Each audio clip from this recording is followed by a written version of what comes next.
وگذارن مواد شيخ نصر هو ملاوي سماجي ارجع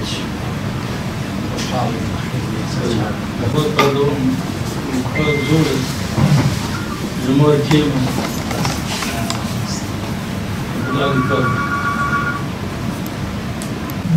سيد عبد الصمد بداية هناك برمانجي سوراني كنا قصتنا أبو حسين جبال ايوه أمير أحمد السازي تنجيب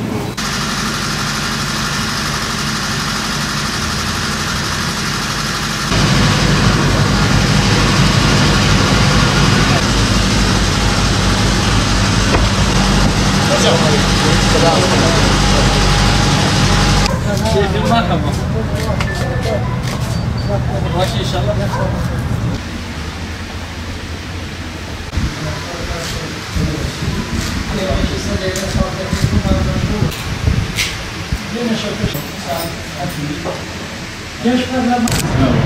سلامتي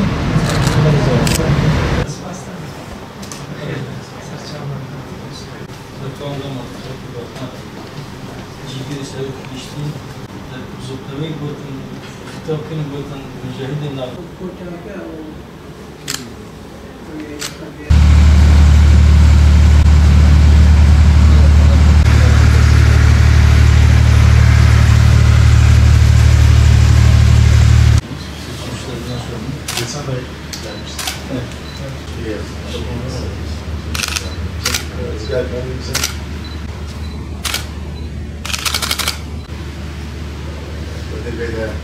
Böyle işler geçiyor.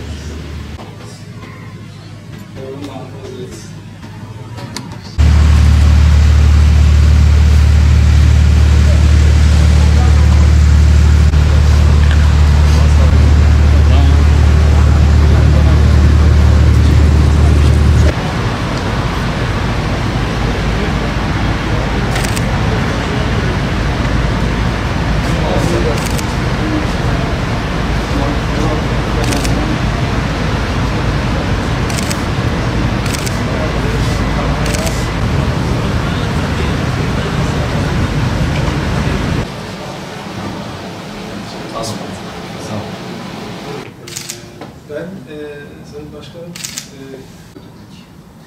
biz de Bağdat'tan genç memurlar Allah nasip etti. Evet. 14 yıl sonra başkonsolos olarak Hoş geldin. içeren tarihi ziyaretlerinden sonra Türkiye-Kahve İlişkileri Bakanlığı olsun. Sağ olun. Sağ olun. Sağ olun. Sağ olun. Teşekkür ederim. Görüşmek üzere. Sayın Başkanım, Allah'a emanet olun. Sağ olun. Kendinize iyi bakın. Sağ olun.